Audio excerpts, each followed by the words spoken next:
때이른 더위가 계속되고 있는 가운데 또 우리 결산 승인안과 추가 경정 예산안 심사 업무를 준비하시느라 여념이 없으신 가운데도 정책연구회 발표회 및 전체회의에 참석해주신 위원님들께 진심으로 감사의 말씀드립니다. 오늘 우리 정책연구 발표회도 연구 발표회 4건을 진행하고 그리고 전체회의로 이어지겠습니다. 그럼 지금부터 서울특별시의회 제15기 정책위원회 연구 발표회 및 전체회의를 시작하겠습니다. 오늘 첫 순서로 우리 정책위원회 김희걸 위원장님을 모시고 인사 말씀을 듣도록 하겠습니다. 위원장님 잠시 앞으로 모시겠습니다. 이제 우리 정책위원회도 막바지에 접어들고 있습니다. 여러분들께서 1년 동안 보내주신 성원과 또 열심히 정책 발표해 주신 덕분에 우리 정책위원회가 과거에 어떤 정책위원회보다도 많은 성과를 가져왔다, 이렇게 자부해 봅니다. 이 모든 것들이 여러분들께서 함께 해주셨기 때문에 가능했고 또 여러분들의 노력이 있었기 때문에 오늘날의 결과를 가져오지 않았나, 그렇게 생각하면서 다시 한번 여러분들께 깊은 감사의 말씀을 드립니다. 오늘 또다시 4분의 정책 발표가 있습니다. 이 정책 발표를 통해서 우리는 때로는 조례로 승화시키고 또 때로는 각종 상임위에서 정책 활성화를 통해서 우리 서울 시민이 삶의 질을 높일 수 있고 더불어서 함께 살아가는 사람다운 세상 만들어가고 있다는 것에 대해서 저도 뿌듯한 마음 갖고 있습니다.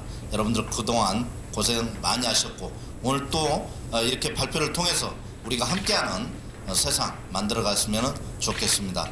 오늘 참석해 주셔서 다시 한번 감사의 말씀을 드리고 오늘 좋은 시간 되시길 바라겠습니다. 고맙습니다. 위원장님께서 말씀해 주신 것처럼 오늘도 4건의 연구 발표회가 있는데요. 다양한 주제로 구성이 되어 있고 저도 굉장히 기대가 큽니다. 다양한 주제로 대안적 시정을 제안해 주실 위원님들께 감사드리고요. 발표는 각 15분 정도 진행해 주시면 되겠습니다. 오늘 제가 말씀드릴 주제는 패션 산업이 환경에 미치는 악영향과 섬유 폐기물 감소를 위한 정책 제안입니다. 긴장이 되네요, 아직도. 말씀드릴 순서는 문제의 현황과 사례 그리고 제안 순서로 말씀을 드리겠습니다.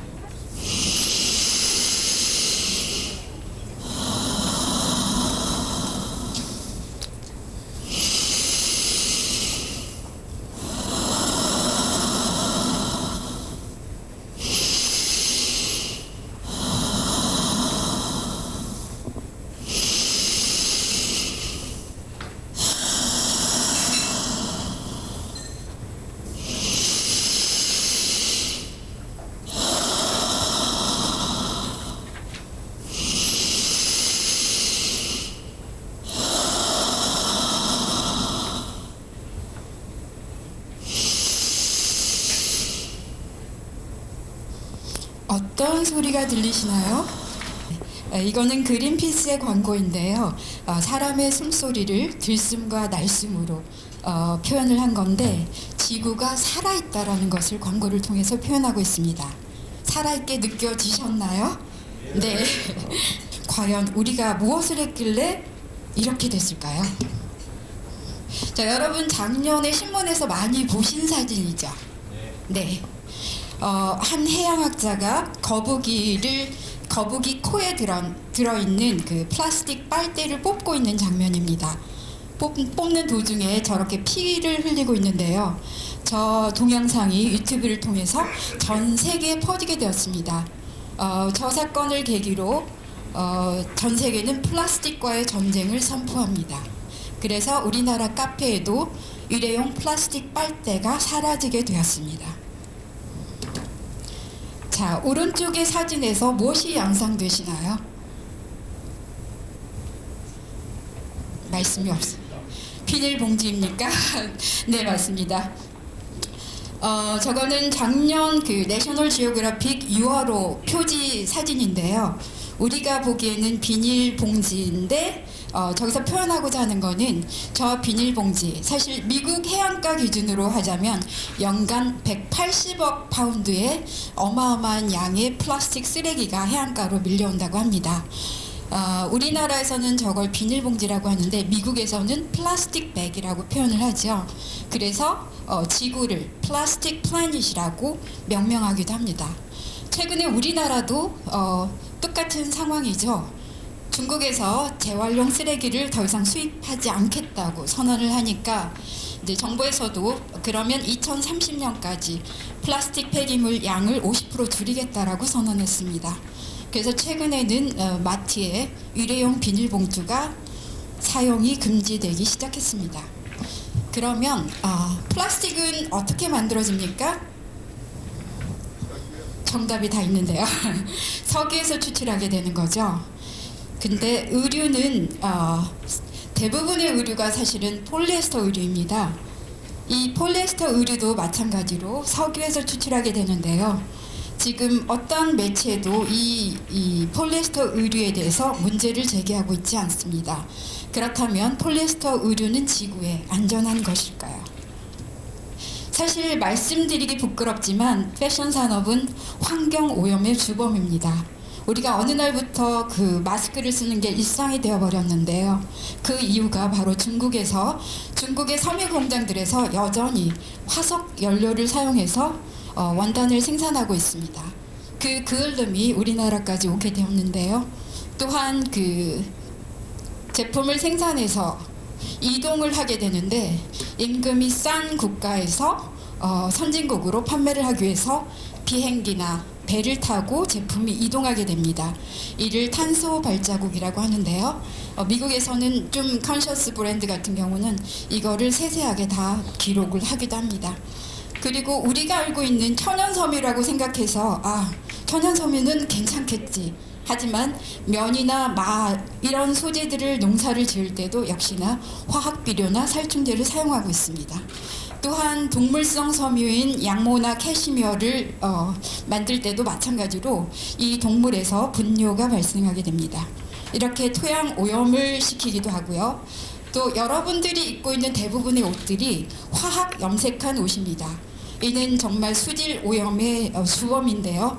다음 슬라이드에서 자세하게 말씀을 드리기로 하고, 문제는 우리가 의식하지 못하고 있는 부분입니다.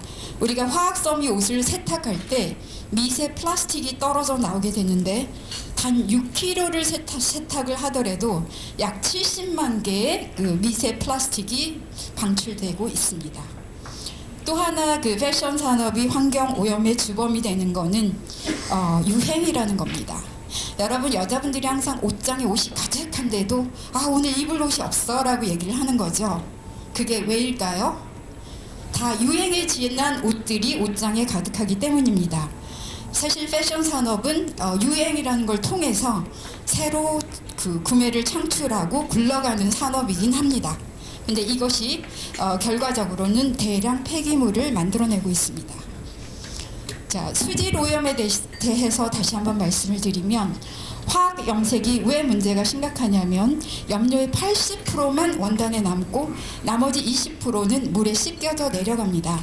근데 이를 잘 정화하면 문제가 되지 않는데, 사진에서 보시는 바와 같이 중국 같은 경우 제대로 정화하지 않고 하천에 방류를 시켜서 오죽하면 중국의 강을 보면 다음 시즌 트렌드 컬러를 알 수 있다라고 얘기들 합니다. 정말 심각하죠. 근데 우리가 그 서해를 중국과 공유하고 있잖아요. 그리고 우리가 입고 있는 옷의 대부분의 원단이 50% 이상이 메이드 인 차이나입니다. 자, 요즘 뉴스에서도 많이 화두가 되고 있는데 패스트 패션이야말로 환경 오염의 주범입니다. 어느 순간 패스트 패션이 대부분의 사람들이 선택하는 브랜드가 되어버렸는데요. 왜 패스트 패션이 문제가 되냐면 대량 생산을 하고 대량 소비를 유도해서 결과적으로 대량 재고와 폐기물을 야기하고 있습니다. 사람들이 너무나 쉽게 옷을 사고 버리는 게 습관이 돼버린 거죠.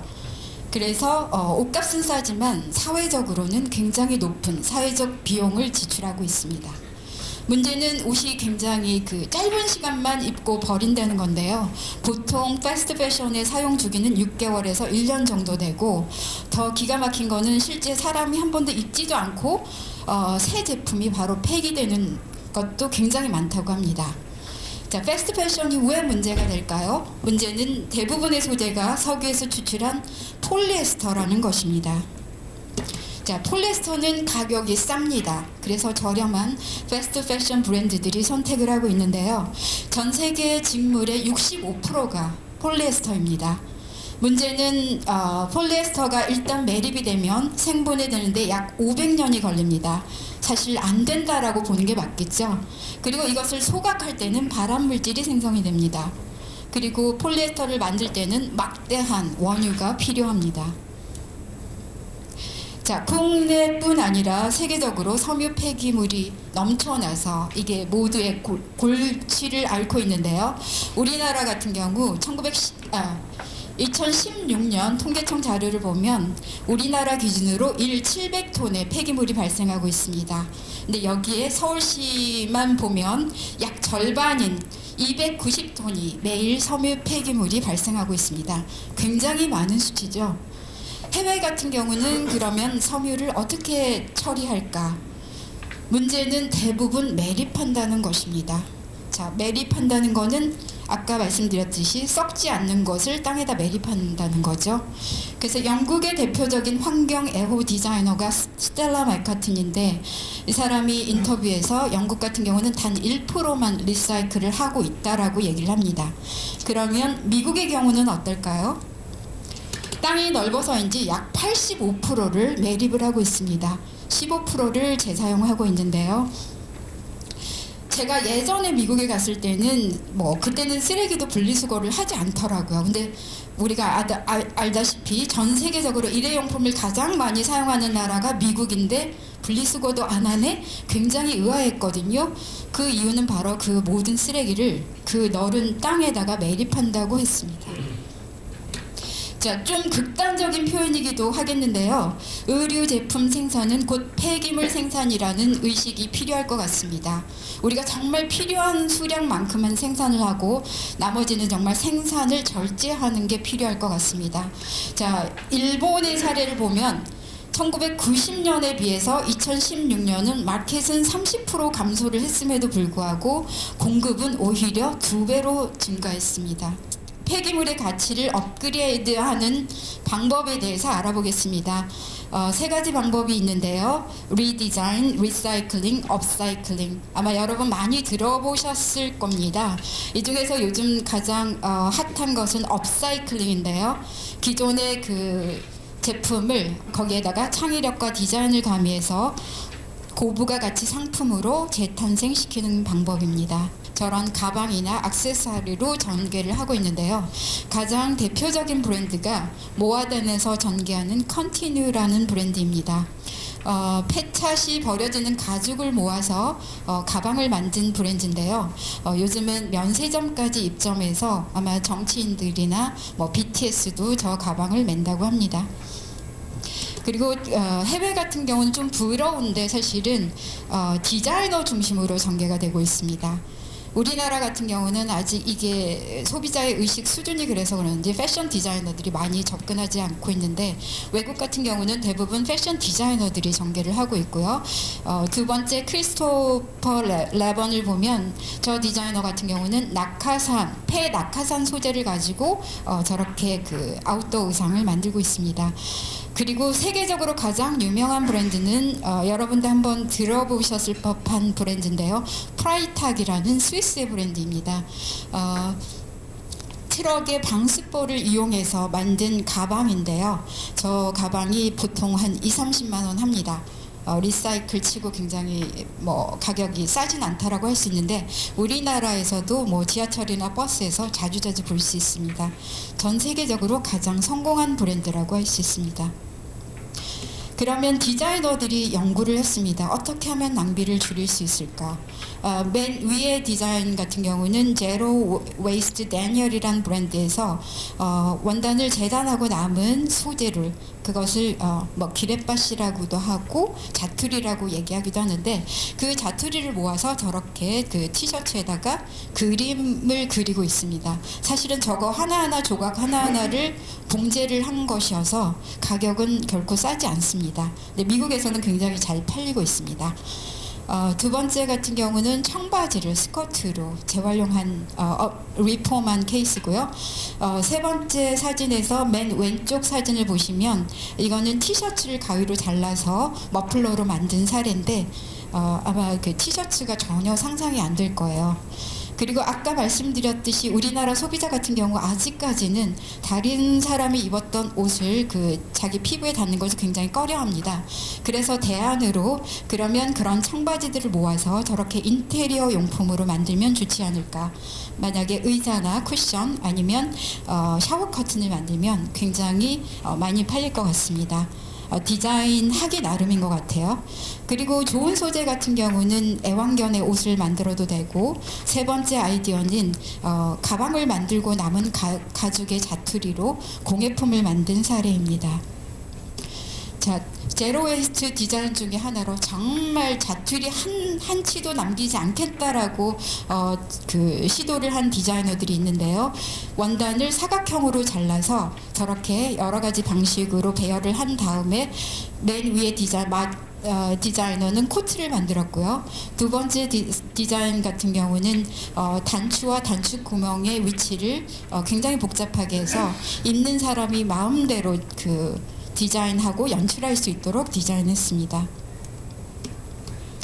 그리고 맨 위의 사진을 보면 그냥 평범한 후드티에 베이비 캐리어 기능을 더해서 훨씬 더 활용도를 높였고, 두 번째 같은 경우는 디태처블 스커트입니다. 뭐 기분에 따라서 미니 스커트로 만들어 입기도 하고 아니면 롱 스커트가 되기도 하고 떼었다 붙였다 할 수 있는 디자인이고요. 세 번째 디자인은 한 아이템을 가지고 여러 가지로 변신하는 아이디어입니다. 저 왼쪽에 있는 모델이 걸어 나올 때는 베스트, 조끼의 형태이지만 양쪽의 단추를 풀면 두 번째 사진에서 보시듯이 원피스로 변합니다.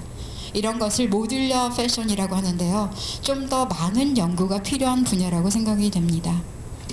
자, 선진국의 사례를 좀 살펴보면 독일의 트리게마라는 브랜드가 있습니다. 아까 제가 그 폴리에스터가 썩지 않아서 문제가 된다라고 얘기를 했었는데, 유기농 면으로 만들어서 저렇게 사용을 하고 매립을 했을 때 완전히 생분해되는 과정을 홈페이지에 올려놓았습니다. 그리고 여러분이 잘 아시는 이태리의 막스마라인데요. 막스마라 같은 경우는 카멜 코트로 굉장히 유명하죠. 왼쪽 사진에서 보시면 카멜 코트를 만들고 남은 자투리만 모아놨습니다. 저렇게. 근데 저거를 다시 파이버로 변형을 해서 오른쪽에 패딩에 충전재로 사용을 하고 있습니다. 사실 서울시에도 제안드리고 싶은 게 이런 시스템을 갖춰 놓으면 훨씬 더 재활용률이 높아질 거라고 생각이 됩니다. 그리고 우리가 너무나 잘 아는 파타고니아인데요. 2011년 오른쪽 보시면 저 사진 기억하시는 분 많으실 겁니다. 블랙 프라이데이 광고인데 다른 브랜드들은 어떻게 하면 많이 팔까를 생각하는데 이 브랜드 같은 경우는 정말 옷이 필요하지 않으면 사지 마세요라고 광고를 했습니다. 결과가 어떻게 됐을까요? 그 어느 때보다 옷이 더 많이 팔렸습니다. 그러니까 파타고니아 같은 경우는 오죽하면 지구를 살리기 위해서 사업을 한다라고 할 정도로 굉장히 친환경적인 브랜드인데요. 앞으로도 뭐 유기농 면뿐만이 아니라 옥수수나 사탕수수로 만든 원단을 사용하겠다고 합니다. 그리고 정말 재미있는 거는 이 인터뷰를 한 사람이 그 철학 담당 임원이라는 거예요.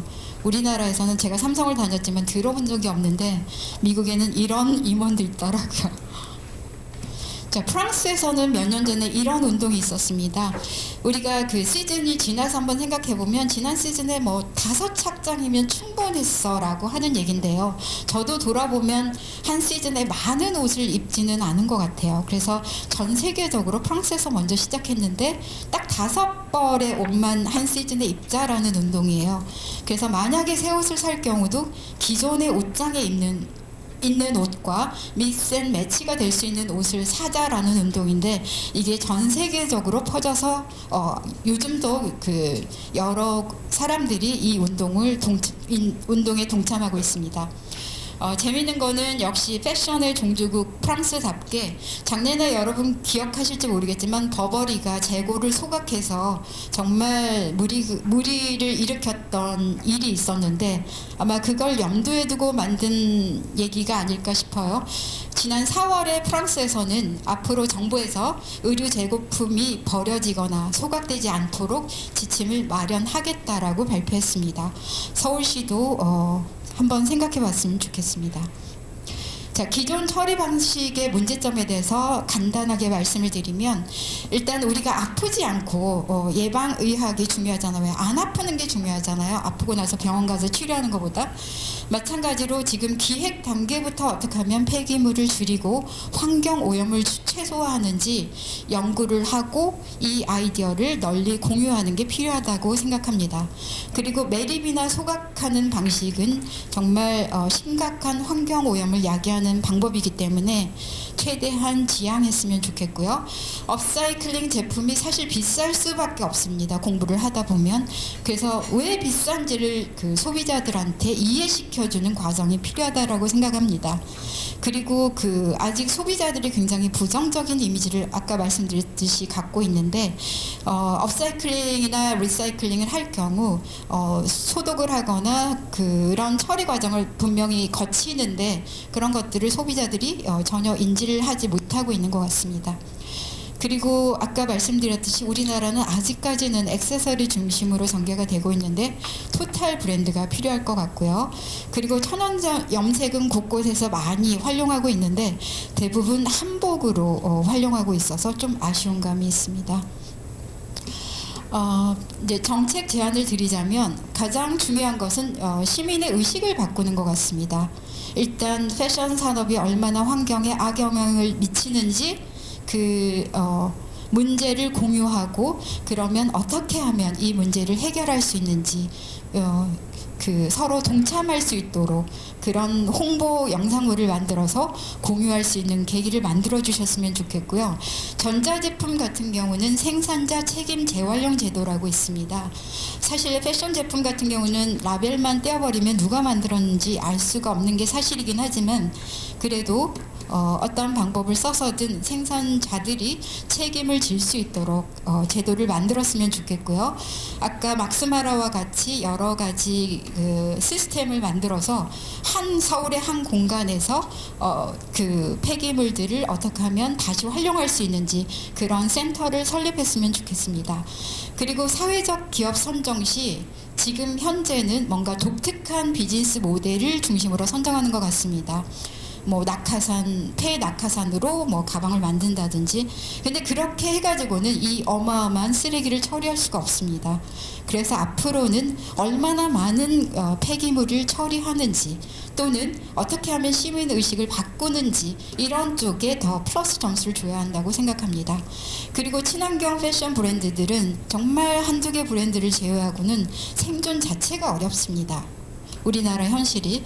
그래서 그 시에서 이 브랜드들을 스케일업 할 수 있도록 지원을 해 주셨으면 좋겠고요. 예를 들어서 뭐 헌옷을 수거할 때 이 브랜드에서만 사용 가능한 상품권을 지급한다든지 이런 식으로 여러 가지 방법으로 혜택을 줬으면 좋겠습니다. 그리고 서울의 세활용 프라자가 중랑구에 있는데요. 중랑구에 있다는 것은 제품을 사세요라는 메시지는 없는 것 같습니다. 교육적인 측면에서는 굉장히 활용도가 높다고 들었는데 추가로 샵을 만약에 가로수길이나 강남역에 오픈을 한다면 더 많은 사람들이 이 문제를 같이 공감하고 제품을 많이 살 수 있을 거라고 생각합니다. 자, 하나뿐인 지구는 우리 것이 아닙니다. 다음 세대로부터 빌린 것입니다.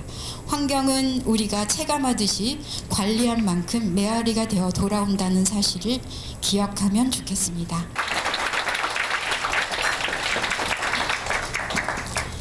자원순환과의 최기동 과장님 잠시 나와주시겠어요? 앞으로 모시겠습니다. 위원님 발표 잘 들었습니다. 사실은 이 섬유 폐기물에 대한 관리 방법을 이렇게 말씀을 해주셨는데 이 부분이 말씀하신 대로 필요한 부분으로 생각을 하고 있고요. 지금 저희가 섬유 폐기물 두 가지로 저희 분류가 됩니다. 한 가지는 헌옷이 것이 있는 거고요. 한 가지는 우리가 옷을 만들고 남은 짜투리 천 이제 두 가지로 이제 분류가 됩니다. 그래서 헌어수거함 같은 경우는 자치구에서 이런 여러 가지 그 환경 단체랄지 이런 단체들을 통해서 신고를 해주고 그 수거함을 전체적으로 설치를 해서 지금 수거해서 대부분이 외국으로 이렇게 수출되는 형태로 좀 운영이 되고 있고요. 그 다음에 자투리천 같은 경우는 지금 현재는 생활 폐기물로 이렇게 분류가 돼 있고 그 중에서 재활용품으로 분류가 돼 있지만은 이제 그런 부분들이 실질적으로 업사이클 쪽으로 이렇게 흘러 들어간 부분들은 그렇게 많지는 않습니다. 그래서 그게 열적으로 이렇게 재활용이 되거나 아니면 그것만 조그맣게 이렇게 그 면 소재별로 이렇게 분류를 해서 뭐 부분적으로 이렇게 재활용이 되고 있지만은 그런 그 쪽으로는 그렇게 크게 재활용이 되고 있지 않습니다. 아까 말씀하신 것 중에 저희 세활용 프라자 쪽에 말씀을 하셨는데 지금 현재 서울 세활용 프라자에는 한 40개 정도의 그런 그 공방들이 입주를 해서 이런 여러 가지 그런 그 제품들을 여러 가지 그런 짜투리 그 천들을 이용을 해서 이런 업사이클 제품 등을 만들고 있는데요. 아까 말씀하신 이런 낙하산이랄지 아니면 폐연수막, 그다음에 한복, 그다음에 인형, 청바지 이런 여러 가지 그 이용 원료들을 이용을 해서 한 40개 기업 중에서 14개 그 입주 기업들이 이런 섬유를 이용한 업사이클 제품들을 만들어서 이렇게 판매를 하고 있습니다. 근데 업사이클 제품이 대부분이 수공예로 이루어지기 때문에 상당히 일반 이런 공산품보다 좀 비용이 조금 높게 나갑니다. 그래서 아마 이런 것들에 대한 판로 개척 이런 부분들이 상당히 어려움이 있는데 이런 부분들은 저희가 이제 지속적으로 이런 업사이클 산업들이 좀 육성이 될 수 있도록 행정적으로나 이런 재정적 지원을 좀 하고 있습니다. 그래서 저희 세활용 프라자가 그런 그 업사이클 산업에 대한 어떤 허브 기능을 하고 앞으로 이제 지속적으로 이런 아까 뭐 강남 뭐 얘기를 할지 가로수 얘기 말씀하셨는데 이런 어떤 지역 단위의 이런 리얼 업사이클을 단계적으로 조성을 해서 확산해 나갈 그럴 계획을 좀 가지고 있습니다.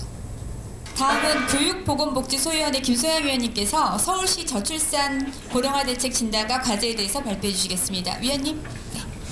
저 오늘 주제를 저출산 고령화 대책 진단과 과제로 잡았는데 아마 저희 위원님들께서 저 주제에 대해서 아니 저거 참 해답이 없는 주제 아니냐라고 생각하실 수도 있고 또 이게 뭐 서울시가 고민을 해야 될 문제냐 국가적으로 고민을 해야 되는 거 아니냐라는 생각을 하실 수도 있는데 조금 내용을 보시면 좀 이제 그런 차원의 내용은 아니고 좀 방향을 달리 잡아봤습니다. 그 이제 내용 속에서 보시면 아시겠지만 그 국가적으로 한 저희 저출산 고령화 대책이 나온 한 13년 동안에 153조 원의 돈을 썼습니다. 저출산 대책으로. 그럼에도 불구하고 전혀 출산율이 나아지고 있지 않는데 그래서 이제 패러다임을 바꾸자 이렇게 됐는데 그렇다면은 이 지방자치단체는 과연 그만한 그 돈을 갖다가 쓰고 있지 않느냐? 많이 쓰고 있겠죠. 그러면 이게 맞게 쓰여지고 있느냐? 또 우리가 패러다임을 맞게 잡고서 가고 있느냐? 이건 지자체는 고민하지 말아야 되는 부분이냐? 이런 것들을 좀 점검해 볼 필요가 있다고 느꼈습니다. 그래서 시간이 조금 그 한정되어 있으니까 앞에 부분은 좀 빨리빨리 넘어가도록 하겠습니다. 우선 뭐 다 아시겠지만은 지금 이제 앞서도 이제 많은 말씀이 있었는데 그 저희 저출산 지금 현황을 보면은 그 합계 출산율 1.0명이 붕괴된 상황이라는 것은 아마 의원님들께서 잘 아실 겁니다. 그 인구 유지에 필요한 합계 출산율이 2.1명이라고 그 하는데 이미 이제 인구 유지는 힘들어졌고 저희가 1.1명을 이제 한 명이라는 것도 붕괴됐기 때문에 사실 세계 최저라고 최하위 국가라고 지금 이렇게 오명을 가지고 있는데 뒤에서 보시겠지만 서울시는 그 중에서도 꼴찌거든요, 사실은. 그리고 이제 현황을 좀 더 보시면은 저희 65세 이상 고령자 비율도 2065년이 되면은 사실 다른 나라보다 대한민국이 가장 높게 올라갑니다. 그래서 이미 저출산 고령화는 가속화되고 있고 거스를 수 없는 대세다 이렇게 보실 수도 있을 것 같습니다. 그럼 이제 많은 변화가 지금 일어나고 있는데 이게 굉장히 먼 일이 사실은 아닌 것 같습니다. 여러 뭐 언론을 통해서도 아시겠지만은 국민연금 고갈 시기부터가 지금 굉장히 빨라지고 있다. 그래서 그 2057년 되면은 고갈된다 이렇게 지금 보고도 있고, 또 건강보험비도 마찬가지입니다. 건강보험 재정 등이 미칠 파장도 굉장히 높다고 볼 수 있고요. 또 이제 얼마 전에 또 기사라도 나왔는데 지금 요양병원이 급증하고 있습니다. 고령화로 인해서. 서울시도 마찬가지고요. 그 국공립 어린이집은 줄고 그 수만큼 요양병원이 더 늘고 있다 이렇게 보고 있는데, 그런데도 불구하고 그만큼 그것을 뒷받침할 의료 인력은 굉장히 부족하다. 그런 기사를 보셨을 겁니다. 제가 좀 빨리빨리 넘어가는데 아마 그 자료의 본문에 나와 있기 때문에 의원님들 참고하시면 될 것 같습니다. 그래서 2050년 되면은 이제 생산 가능한 인구 100명당 65세 이상 노인의 77.6명을 부양해야 된다. 2명이 한 1.5명 정도 부양해야 되는 걸로 나와 있습니다. 근데 제가 말씀을 뭐 굳이 자세히 안 드리더라도 이 저출산 고령화는 심각한 상태다. 근데 과연 서울도 문제가 되나, 이 문제 의식을 가지고 계시면서 이 발표를 조금 들어보시면 될 것 같은데요. 그러면 이 저출산 고령화 사회를 극복해야 될까요? 아니면 적응해야 될까요? 사실은 고령화는 저희가 극복할 수 없는 거 아닙니까? 의료 기술도 발전되고 평균 연령이 높아지면서 평균 그 고령화 추세는 사실 저희가 극복할 수 없는 거죠. 이것은 적응해가야 되는 부분입니다. 하지만 저출산은 극복할 수 있는 걸까요? 의원님들 어떻게 생각하시나요? 근데 많은 분들이 극복 못한다라고 이제 거의 포기 상태이신 것 같더라고요. 그리고 또 어떤 분들은 극복해야 된다, 극복한 사례가 있다 이렇게 보고 있습니다. 그래서 두 가지 시각을 그 자료집에 보면은 제가 좀 소개를 해드렸는데, 인구 절벽은 국가가 소멸할 거다. 그렇기 때문에 매우 위기다. 꼭 반드시 극복하지 않으면 우리나라 없어진다라고 이 공포심을 막 조장하고 있는 그런 측면도 있고, 또 한쪽으로는 뭐 어차피 AI 시대가 될 텐데 인구가 감소하는 게 뭐 걱정이냐. 어차피 노동력이 많이 필요 없는 시대가 된다라고 또 얘기를 하시는 분들도 있습니다. 어쨌거나 제가 봤을 때는 이렇게 인구 절벽이 오니까 국가가 망하니까 빨리빨리 나아야 된다라고 하면서 저희가 그동안 한 13년 동안에 153조의 그 예산을 쏟아부었는데, 그 결과가 지금 합계 출산율 1.0명 아래다라는 어떤 처참한 결과가 나와져 있는 거거든요. 그러면은 과연 극복한 나라가 없을까요? 여기 저희 그 프레젠테이션에는 제가 적지 않았지만 그 발표 자료를 보시면은 일본도 사실은 그 굉장히 2005년에 1.26명으로 하락했다가 2017년에 1.44명까지 지금 올라와 있고, 이런 상태를 지금 유지하고 있습니다. 잘 아시겠지만 스웨덴의 경우에도 굉장히 떨어져 있는 그 출산율을 1가정 양립 정책을 적극적으로 도입하면서 1.9명 수준으로까지 유지를 했습니다. 근데 그럼에도 불구하고 이제 이 나라들이 많은 노력을 했음에도 불구하고 이제 2명 이상 낳는 거는 상당히 지금 힘들어진 그런 구조긴 합니다. 그렇다면은 이 지금 역피라미드 구조가 이제 인구 구조가 되어 가는데, 이런 부분들을 갖다가 뭐 극복 정책을 적극적으로 써야 되는가 동시에 적응하는 정책도 써야 된다, 이렇게 이제 학자들은 얘기를 하고 있는 거거든요. 포기할 수는 없지만 그렇다고 다가올 그 미래를 알기 때문에 우리가 이대로 가만히 있을 수는 없다, 이렇게 얘기를 하고 있는 겁니다.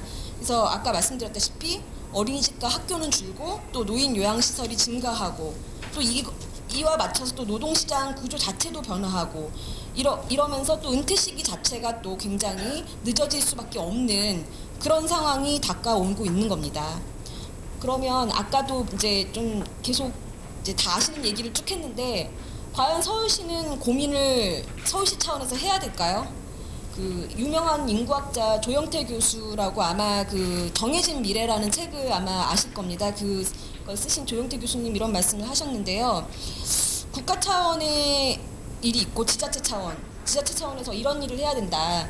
결혼하고 태어나고 이동하는 인구의 수를 정확하게 파악해야 된다, 지자체 차원에서도. 그리고 인구 변동이 앞으로 지자체에 미칠 영향을 또 분석해야 된다. 그리고 예측된 결과에 따라 어떤 유무형의 제도와 인프라가 제대로 작동할 것인지에 대해서 예측하는 것이다. 한마디로 이거를 종합해 보면은 제가 해석하기로는 저출산 고령화 시대의 서울시의 모습을 누군가는 구상을 하고 거기에 맞는 장기적인 전략을 구상하고 있어야 된다는 겁니다. 단지 이제 뭐 민선 6기, 민선 7기 들어왔을 때 어떤 정책을 구상하는 게 아니라 이 민선 7기가 지나더라도 다음에 다가올 굉장히 가속화되고 속도가 빨라지니까 그 구상을 미리 해놓는 어떠한 그 중심 축이 있어야 된다라고 생각이 되는데요. 그러면 서울시는 과연 그 인구 정책의 컨트롤 타워가 있는가라고 봤더니 사실 없습니다. 저희는 인구 정책 관련해서는 인구 통계를 담당하는 빅데이터 담당관이 있을 뿐이지 이 어떤 인구 정책을 토탈 이렇게 종합적인 시각으로 좀 컨트롤할 수 있는 부서가 없다고 파악을 했는데요. 이게 아무래도 뭐 서울시가 고민해야 될 부분인가라고 생각했을 수도 있고 또 이게 어떤 미래에 전략적으로 접근해야 될 필요성을 못 느끼셨을 수도 있을 것 같습니다. 하지만 이 서울의 저출산 지금 상태가 아까 말씀드렸다시피 전국 꼴찌고 그런데 희한하게도 그 출산 가능한 어떤 젊은 세대들의 유입은 서울이 계속 늘어나고 있는 상황이거든요. 되게 아이러니하게도 생산이 가능한 사람들은 유입되는 반면에 생산률은 꼴찌라는 것은 굉장히 오명이 아닐 수 없다 이렇게 생각됩니다. 그래서 소멸 위험 지수라고 일본 사회학자가 개발한 것이 있는데 지금 이제 부산하고 대구도 소멸주의 단계에 돌입했거든요. 그래서 사실 어떻게 보면은 젊은 층이 유입되는 우리 서울시가 어떤 그 최후의 보루가 인구 정책의 보루가 돼야 된다라고 생각이 됩니다. 그런데도 불구하고 유입은 되지만은 결혼하고 아이 낳지 않는 도시가 됐다는 거는 상당히 오명이 아닐 수 없다라고 보여집니다. 그래서 이런 부분들을 좀 컨트롤할 수 있는 전략적인 마인드를 갖고 컨트롤할 수 있는 컨트롤 타워와 제도가 있는가라는 부분에 대해서는 굉장히 의문입니다. 그렇다면 서울시는 지금 저출산 고령화에 대해서 어떻게 접근을 하고 있는지 한번 보겠습니다. 이것은 지금 이제 대통령이 위원장인 저출산 고령화 사회위원회의 어떤 대책의 흐름도인데요. 저는 야당 의원입니다만 문재인 정부에서 가장 잘했다고 생각하는 부분 중에 하나가 여러 가지로 칭찬할 만한 것들도 많지만 그 중에 하나가 이 저출산 고령화 사회위원회에서 저출산 고령화 대책의 패러다임을 바꿨다라는 것입니다. 그동안은 저출산 대책이라고 하면은 출산 장려 대책을 이꼬르라고 이렇게 보여지거든요. 왜냐하면 저출산 대책이니까 출산을 해라 이렇게 하는 게 저출산 장려 대책으로 보여지는데 이런 것에 초점을 맞춰서 이제 캠페인도 했고 모든 정책에 그 예산을 투입했습니다. 그런데 이런 것은 이제 어떤 학자들 사이에서 이거는 모성의 도구화를 했다라고 보여지는 측면이 큰 거죠. 그 출산을 하기 싫다는데 할 수 없는 상황이라는데 여성들에게 계속 출산을 하라고 강요한 측면이 크다. 그렇다면 패러다임을 어떻게 정리를 했냐?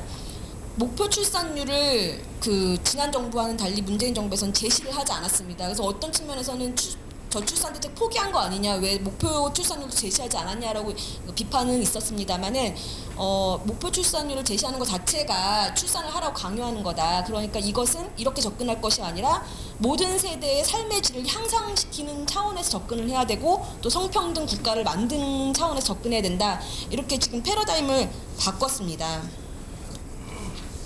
그럼 이제 서울시는 어떻게 접근을 하고 있는가를 봤는데요. 아까 말씀드린 대로 서울시는 현재 합계 출산이 0.84명입니다. 굉장히 전국 최저라고 말씀드릴 수 있겠고요. 고령화는 지금 보면 이제 뭐 당연히 0세에서 19세는 인구 감소 추세고 60세 이상은 계속 증가하는 그런 추세입니다. 그리고 이제 여기 보시면은 30, 40대는 많이 감소를 했는데 30, 40대 감소 원인은 주택 가격이 너무 상승해서 수도권으로 이동했다 이렇게 분석이 되고 있습니다.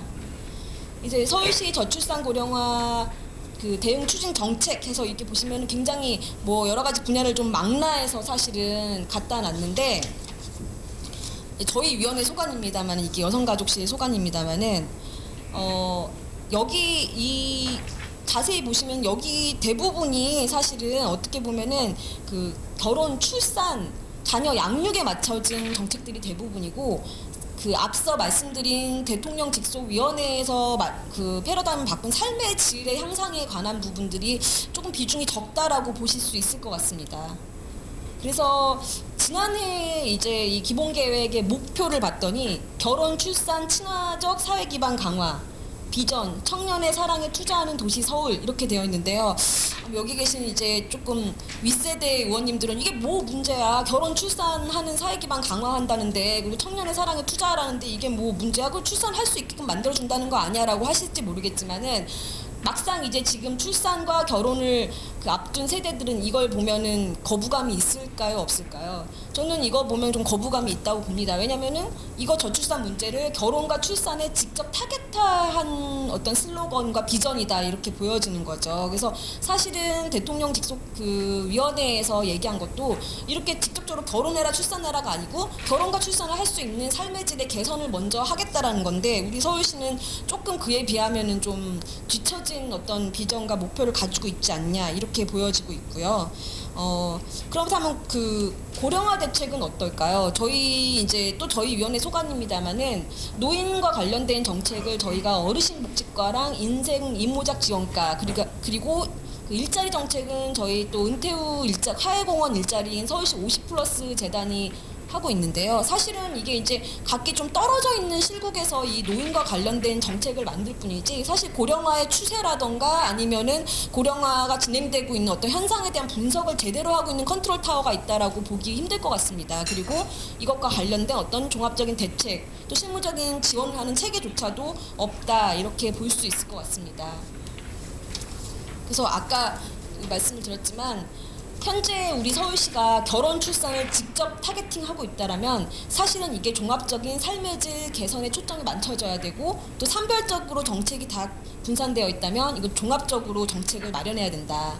그리고 이제 제가 진짜 드리고 싶었던 말씀은 주무부서가 여성가족실입니다, 사실은. 근데 또 이게 뭐가 문제야? 여성가족실 그 가족 담당관이 하면 되지 가족 만드는 문제 아니야라고 보실 수도 있겠지만은 제가 공감을 얻고 싶은 제안은 뭐냐면은 이거는 여성만의 문제도 아니고 가족을 구성하는 거에 해당되는 문제만이 아니기 때문에 사실은 인구 정책을 전담하는 부서가 있어야 된다. 그리고 우리 서울의 미래 인구의 모습을 그려가면서 종합적인 이 정책들을 갖다가 분석하고 또 평가할 수 있는 어떤 부서가 있어야 된다라고 보여집니다. 그러면은 과연 이렇게 하고 있는 데가 있냐? 또 너무 유난 떠는 거 아니냐? 근데 좀 경기도가 유난을 떨고 있습니다. 근데 정말 잘 유난을 떨고 있는 거죠. 경기도는 물론 이제 인구가 감소하는 아마 그 자치구가 많기 때문에 이런 거를 할 수밖에 없었을지 모르지만 경기도는 지금 기획조정실 산하에 아예 미래전략 담당관을 신설하고 저출산 고령화 사회에 대비한 어떤 인구 정책의 총괄 기능을 부여하고 있고 이쪽에서 저출산 그 대통령 직속의 위원회에 제출하는 저출산 고령화 대책 중장기 계획을 여기서 컨트롤하고 있습니다. 근데 우리 서울시는 아직도 여성가족실, 출산은 여성이니까 저는 이렇게 단순하게 생각한 거밖에 안 되지 않냐라는 생각밖에 안 들거든요. 그래서 이렇게 지금 비교가 되니까 조금 창피하지 않냐라는 생각이 들고 우리 서울시가 조금 더 먼 장기적인 미래 관점을 갖고서 인구정책 컨트롤 타워를 가져야 되지 않냐라는 생각이 들었습니다. 그리고 조례는 어떨까요? 저희는 지금 서울시는 서울시 출산 및 양육 지원에 관한 조례 안에 저출산 대책 중장기 계획을 세워라 이렇게 되어 있습니다. 경기도는 저출산 고령사회 대응과 지속 발전을 위한 조례라고 되어 있습니다. 그러니까 뭐가 차이가 있는지 위원님들 느끼셨을지 모르지만 출산과 양육 지원 안에 저출산이 들어가 있다는 것 자체가 시각이 출산과 양육에 맞춰져 있다라고 볼 수밖에 없거든요. 저출산 대책 자체가. 하지만 경기도는 물론 이제 경기도가 뭐 조례만 이렇게 하고 대응은 어떻게 하고 있는지는 제가 자세히 모릅니다만 그럼에도 불구하고 여기는 그 조례명 자체는 저출산 고령화 대응이라고 해서 인구 정책 자체를 포괄하는 시각을 가지고 있습니다. 예. 여기까지 이제 발표를 했는데요. 사실은 조금 어떻게 보면 진부한 얘기일 수도 있고 뭐 이렇게 하면 되는 거 아니야라고 하실 수도 있지만 조금 다른 시각에서 좀 저출산 대응 정책 그리고 우리 그 주무부서 나와 있으시겠지만은 우리 주무부서가 뭐 못해서 그런 말씀을 드리는 게 아니라 조금 종합적인 시각에서 우리 서울시가 살펴봐줬으면 하는 바람에서 이런 발제를 준비했습니다. 예, 경청해 주셔서 감사합니다. 네, 김사영 의원님 감사합니다. 전혀 진부하지 않고 지금 서울시가 해야 할 일들을 저희한테 중요한 과제를 던지신 것 같습니다. 김봉재 과장님 어떡하죠? 나오셔서 일단 대응을 해주셔야 되겠습니다. 시장님께 제안하시기로 하고. 김세현 의원님 발제해 주신 내용 귀담아 들었고요. 예, 저도 담당 주무 과장으로서 사실 이 저출산 관련 이제 업무나 이런 것들이 저희한테 있는 것이 솔직히 말씀드리면 상당히 좀 부담스러웠던 거는 맞습니다. 그러니까 우리 작년에 청년의 사랑에 투자하는 서울 부분에서 사실은 여가실이 갖고 있는 이게 역할이나 해야 될 사업에 비해서 사실은 굉장히 많은 분야가 어떤 주거라든가 청년들의 취업 문제라든가 이런 것들이 더 주가 되는 부분이거든요. 그렇기 때문에 지금 이제 우리가 저출산 고령화 대책을 얘기했지만 사실은 서울시가 이런 인구 변동에 어떻게 중장기적으로 전략적 대응을 잘 할 것인가 이제 이런 문제라고 저도 생각을 했고 그런 점에서 의원님이 이제 제안해 주신 거와 마찬가지로 서울시도 이런 전략 기구가 필요하다. 그리고 이것을 장기 금방 해결할 수 있는 문제라고 보는 게 아니라 아주 롱텀하게 어떤 지속적으로 계획을 만들고 계속 모니터링하면서 또 변화 가능성들을 또 이렇게 새로이 잉태시켜 나가고 이러는 과정이 꼭 필요하겠다 이렇게 생각을 하고 있고 그런 점에서 의원님 발제에 대해서 아주 공감하고 또 이렇게 잘 진행이 되면 좋겠다 이렇게 생각을 했습니다. 감사합니다. 네, 소관부서에서는 오늘 제시된 의원님들 의견이 시장에 잘 반영될 수 있도록 검토해 주시기 바랍니다. 다음은 도시인프라 개선 소위원회 한인사업 위원님께서 교육 환경교육에 대해서 발표해 주시겠습니다. 제목이 굉장히 철학적인데요. 어떤 내용으로 발표해 주실지 기대됩니다. 가장 크게 돼 있는 그런 부분 중에 사실은 인간 이기심 철저하게 다른 것보다 인간이 우월하고 그리고 너보다는 내가 사실은 더 이익이 생겨야 된다라는 그런 부분이 사실은 환경 문제를 크게 이제 진행시키고 있습니다. 환경 교육과 관련된 부분들은 과거 상당히 복잡하게 되어 있는 거 있죠. IUCN이라고 얘기하는 토머스 프리차드라는 분이 언급하면서 사용되기 시작했다라고 합니다. 환경교육을 저기에서 보는 것처럼 환경에 대한 지식뿐만 아니라 우리가 사는 환경에 대한 인식과 태도를 재구성하는 기초적인 학습 과정을 가져야 되고 이것을 통해서 바람직한 환경관을 함양할 수 있도록 해야 된다. 이걸 환경교육이라고 정의를 했습니다. 앞서 있었던 그러한 부분들을 이렇게 뭉뚱그려서 녹여서 제가 정의를 해보겠습니다. 주관적입니다. 그렇지만 좋은 말들은 여기에 다 들어있도록 노력을 했습니다. 사람이나 동식물 등이 생활하고 생존하는 데 영향을 미치는 사회적, 주변적 조건이나 상태에 대해 가르치고 이를 통해 환경에 관한 바람직한 인간을 형성하여 행복하고 가치 있는 삶을 영위하게 하여 궁극적으로 지속 가능한 즉 영속적인 발전을 도모하도록 하는 행위를 환경교육이라고 정의해 보겠습니다. 우리나라의 환경교육은 사실은 가장 큰 부분, 변화가 큰 것 중에 하나가 노인층과 관련된 부분, 그리고 평생교육과 관련된 부분, 정부와 관련된 그런 부분들이 있다라고 할 수 있고요. 우리나라 환경교육의 그런 부분은 어떤 틀이 있는 형식 교육과 비형식 교육 그리고 무형식 교육의 클로 그렇게 크게 나눠져 있고 이렇게 나눠져 있는 것이 실질적으로는 자기 역할을 못하는 겁니다. 여기서 보여지는 이 사실은 무엇을 말씀드리냐면 과연 가정이 우리 아이들에 대해서 어떻게 환경에 대해서 얘기를 하고 있는가, 공부만 잘하면 된다라고 얘기하고 있지는 않은가, 그런 부분을 말씀드리기 위해서 이것을 얘기한 겁니다. 이게 뭐냐면요, 필리핀 톤도강에서, 필리핀을 이제 나쁘게 얘기하려고 한 게 아닙니다. 저 아이들이 쓰레기보다 더 더러운 물에서 지금 놀고 있습니다. 왜 놀고 있냐면 부모님이 안 가르치는 거죠. 거기서 놀면 위험하다, 빠져 죽는 게 아니라 단지 작은 상처만으로도 내가 죽을 수 있다, 절대로 거기서 놀아서는 안 된다라는 얘기를 안 하기 때문에 저기서 저렇게 놀고 있는 겁니다. 여기 얼음 보이죠? 그렇죠? 요건 사실은 중국에서 춘절 기간 동안에 열차의 쓰레기에 대해서 우리가 이제 얘기를 하면서 야 이런 얘기를 합니다. 근데 과연 저기서만 그럴까요? 똑같습니다. 우리나라조차도 똑같습니다. 이런 교육이 실질적으로는 우리가 어려서부터 받지 않고 커서도 받지 않고 그리고 눈앞에 있는 편함만 추구했기 때문에 이런 일들이 생긴다는 거죠. 어른들은 어떨까요? 아까 있는 청소년들 말고도 어른들도 마찬가지입니다. 우수관 내에 담배꽁초 10개의 우수관 그거를 보면 20개가 그럴 겁니다. 나쁘게 말하면 그 관로상까지 이미 다 포함 들어가 있어서 담배 피시는 분만 얘기하는 게 아니에요. 실제로 손에 들고 있는 그러한 쓰레기들을 실제로 집어넣는다라는 걸 얘기를 하는 겁니다. 이제 어두운 얘기만 말씀을 드려서 죄송합니다. 어두운 얘기만 말씀드려서 이렇게 요거 뭐죠? 요 폐지 모으고 있는 거 그거 이렇게 도와주는 친구들 얘기했습니다. 강릉에서는 저 폐지와 관련된 부분들을 하루 내내 모아봤자 3,000원밖에 안 된다고 합니다. 그래서 우리 내놓을 때 정리해서 내놓자 그런 운동도 하고 있답니다.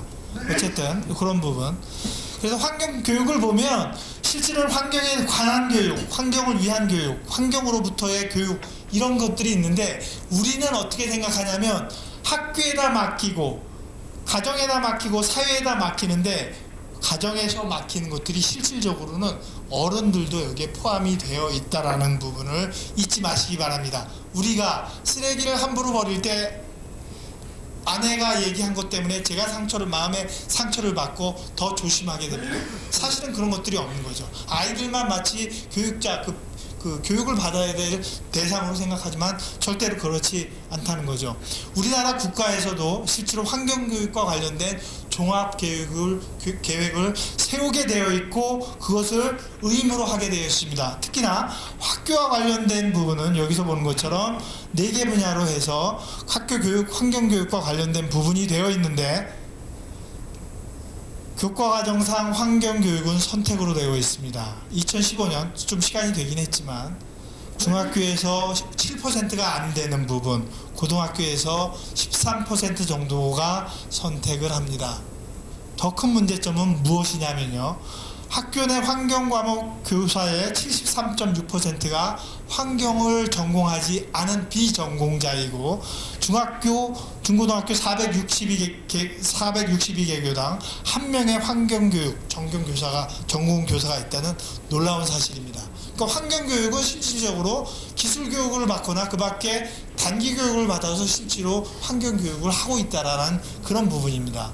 결국엔 여기서 보면 환경교육과의 정의가 중학교나 고등학교에 대해서 상당히 괜찮은 부분으로 내려져 있지만 교재 자체도 실제로 교재로서 역할을 안 하는 겁니다.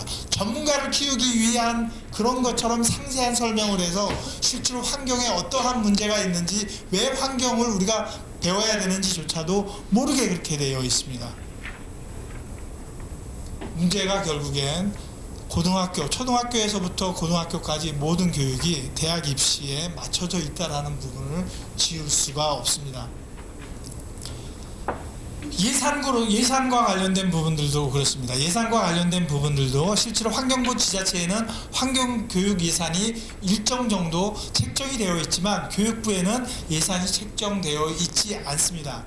결국엔 이런 환경교육과 관련된 부분들은 철저하게 안정적인 재원 확보가 필수적인데 그리고 이러한 것들이 지속적인 확충이 필요한데 실제로 그렇지 않다라는 겁니다.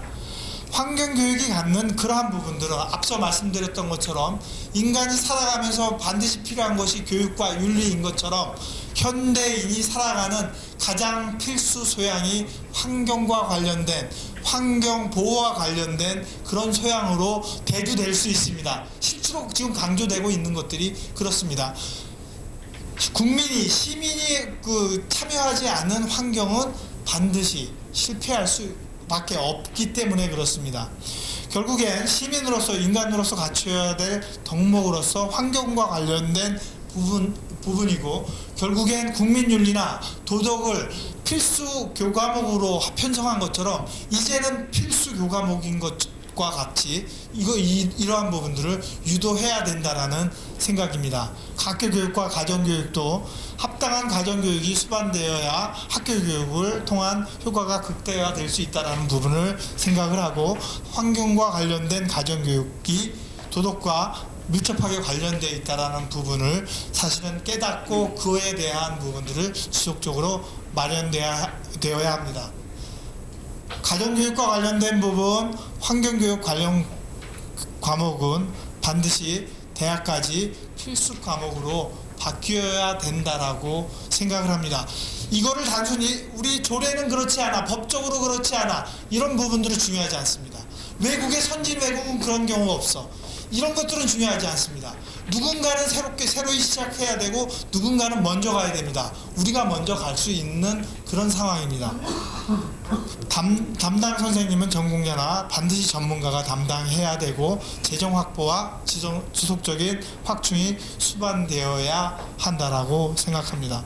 이 말씀은 제가 왜 드렸냐면, 샤워를 하면서 물을 끄지 않고 머리를 감고 샤워를 하는 것을 그분이 눈을 감고 있는 사이에 물을 껐습니다.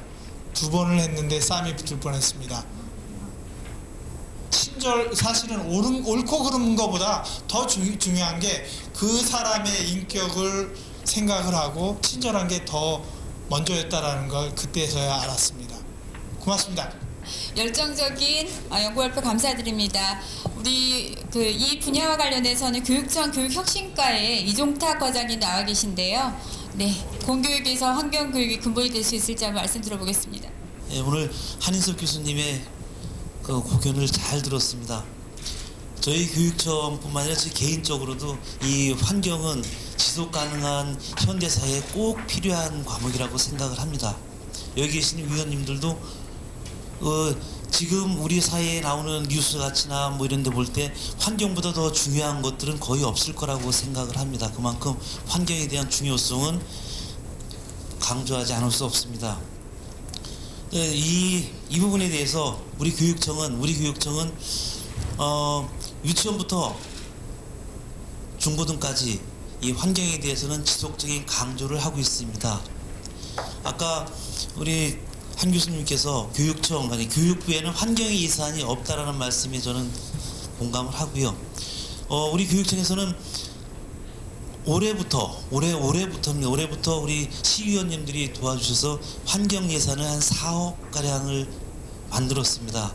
그래서 이 환경에 대해서 초등, 중등, 고등 해서 많은 교육들을 하고 있습니다. 더욱더 중요한 사실은 7월 1일자로 아직 저희 교육혁신과에는 환경 담당 장학사님이 안 계셨는데 교육청에서 교육부에서 이렇게 팁을 줘서 환경 담당 장학사가 한 분이 배치가 됩니다. 이분을 통해서 우리 서울시 교육청에서는 좀 더 체계적인 환경 교육을 할 수 있고 학교에 많은 도움을 줄 수 있을 거라고 생각을 합니다. 그래서 지금 아까 프레젠테이션에서 말씀해 주셨던 여러 가지 지속 가능 사회를 위한 여러 환경, 에너지, 생태 체험 교육, 또 일회용품 줄이기 운동, 이러한 것들을 가정에서부터 체계적으로 할 수 있도록, 이런 생활 습관이 될 수 있도록 많은 선생님들이 노력하고 있고, 또 교육청에서도 앞으로 계속해서 노력하겠습니다. 그다음에 매진말로 해주신 이런 뭐 환경 교육 관련 필수 과목, 또 담당 선생님의 전공자나 전문가에 담당해야 된다. 이 부분들은 제가 대답할 위치가 훨씬 더 넘는 거라서 제가 대답을 못함을 양해해 주시기 바랍니다. 예, 감사합니다. 행정자치혁신소위원회 임효진 위원님께서 아동 청소년을 위한 법교육의 필요성에 대해서 말씀해 주시겠습니다. 폭력 교육을 의무화하고 있습니다. 이게 모든 주가 그러고 있는 것은 아닌데 캘리포니아주나 뭐 많은 주들이 유치원부터, 그러니까 초등학교도 아니고 이제 유치원부터 학교 폭력 교육을 의무화하고 있고, 이제 주 정부와 민주주의에 대한 개념을 유치원부터 가르치고 있습니다. 또한 헌법교육시민센터라고 해서 유치원부터 12학년까지 수준별 교재를 모두 다 이렇게 갖추고 있습니다. 저희는 사실 수준별로 법교육 교재를 갖추고 있지가 않고 뭐 법무부에서 조금씩 하고 교육부에서 조금씩 하고 각 자치구별로 조금씩 하고 있긴 한데요. 이렇게 뭔가 통합된 관리 시스템이 없어서 수준별 교육이라고 볼 만한 자료가 사실은 없었습니다. 근데 지금 저 헌법교육시민센터 같은 경우에는 수준별 교재 및 교과 과정을 이제 그런 프린트된 책뿐만 아니라 인터넷으로도 충분히 접할 수 있게 교육이 좀 체계화되어 있습니다. 또 세컨 스텝 교육이라고 해서 4세 아동부터 학급 단위로 학급에서 충동적이고 공격적인 행동을 하는 학생이 있다면 그 학생들을 대상으로 변화 교육을 실시하고 있습니다. 네, 두 번째로 핀란드는 키바 프로그램이라고 있습니다. 이 키바 프로그램은 1학년, 4학년, 7학년을 대상으로 뭐 전체 학년이 하는 게 아니고요. 저학년 때 한 번, 중간에 한 번, 이렇게 고학년 때 한 번 이렇게 대상으로 해서 2시간씩 연간 2시간씩 10회에 걸쳐서 교육을 하고 있습니다. 그래서 이 교육을 할 때는 학급당 학생들이 본인들이 지켜야 될 규칙을 정하고 또 본인들이 그 규칙을 지키겠다고 서명을 하고 이제 그 문서를 만듭니다. 그래서 역학을 통해서 피해자, 가해자 교육을 하기도 하고 또 실질적으로 피해자, 가해자만 있는 것도 아니고 사실 가만히 방관하는 친구들이 많은데요. 방관하는 친구들이 피해자를 돕도록 하는 교육도 같이 실시하고 있습니다. 또 이 프로젝트 기간 동안에는 대대적인 홍보를 하고 교사는 학교폭력 예방 문구 조끼를 착용하고 학부모에게도 자료를 주어서 지금 이런 캠페인이 진행하고 있다는 것을 좀 홍보하여서 효과를 높이고 있습니다. 예, 제가 짧게 발표를 준비했는데요. 요즘에는 이제 저희 때 뭐 한글도 모르고 초등학교에 입학하던 게 아니고 요즘에는 6세 때부터도 한글을 다 떼서 이제 이미 뭐 초등학교에 입학할 때는 한글 뭐 영어까지도 다 알고 입학을 합니다. 그래서 학습 수준이나 어떤 이해력도 제가 학교를 다니던 때와는 많이 다릅니다. 그래서 조금 저학년 때부터 법교육을 하는 것이 아이들이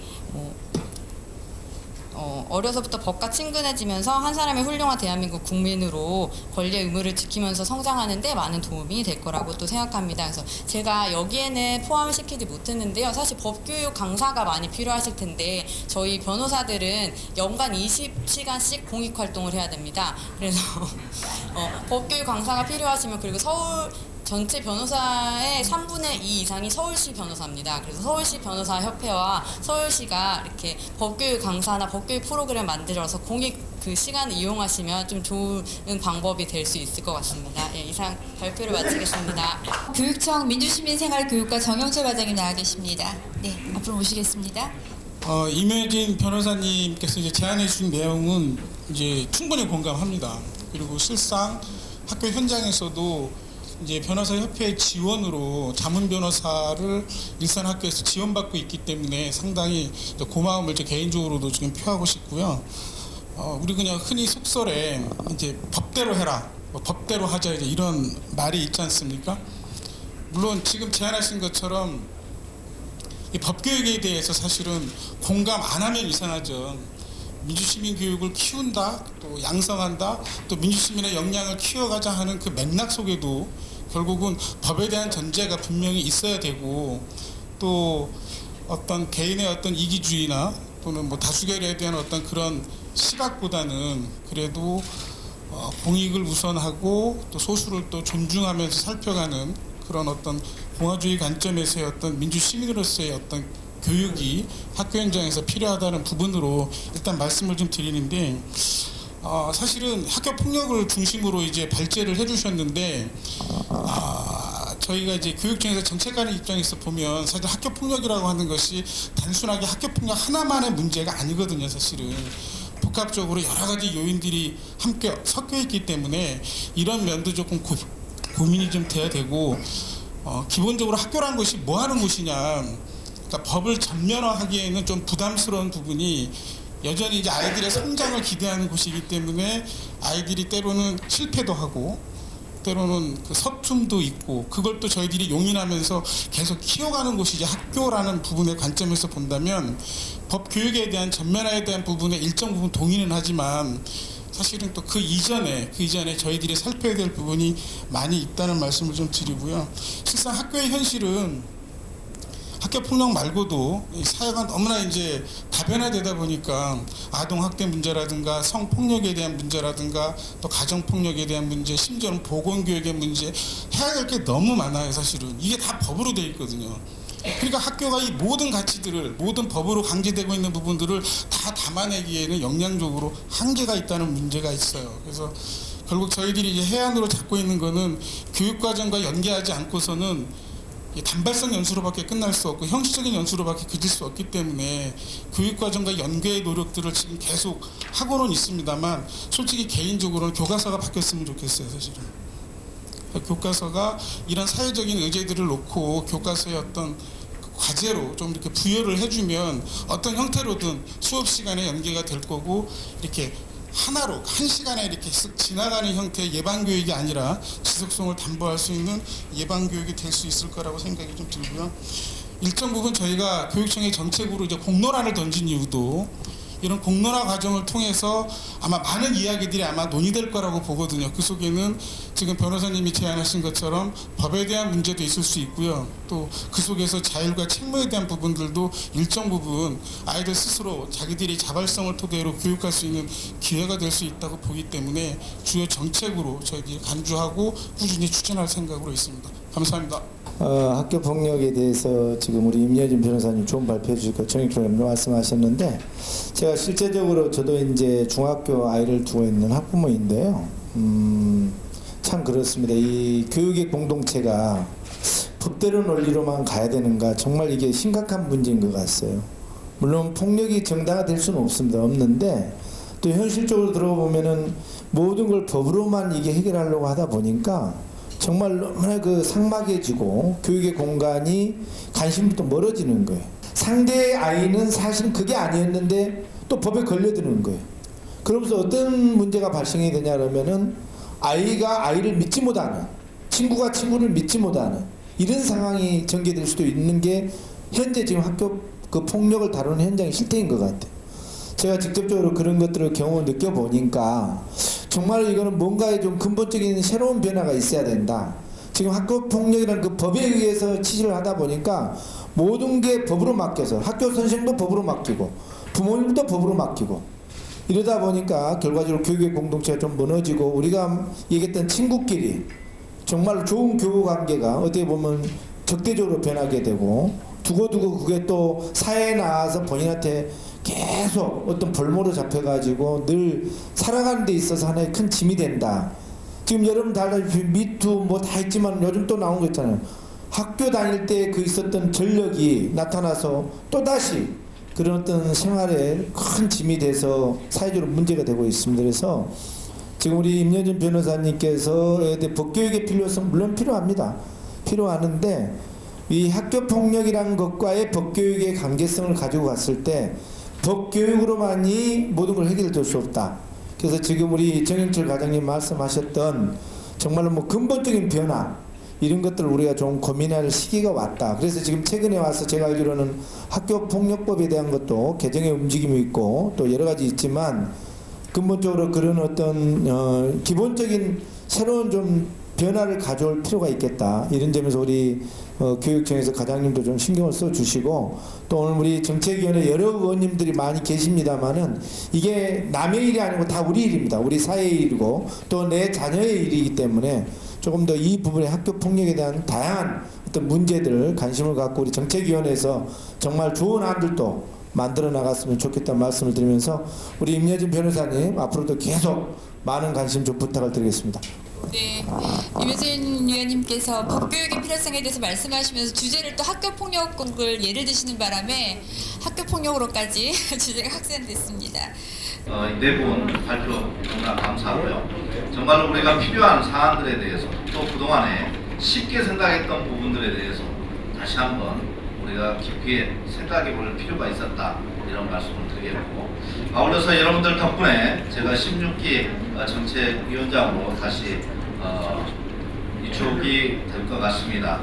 근데 실제로 오늘 위원장님하고 만나서 수락을 했습니다만 저는 여러분들 덕분에 16기 정책위원회 위원장을 또 맡게 됐는데 지금까지 15기까지 오는 동안에 연속해서 정책위원장을 맡은 예가 없었습니다.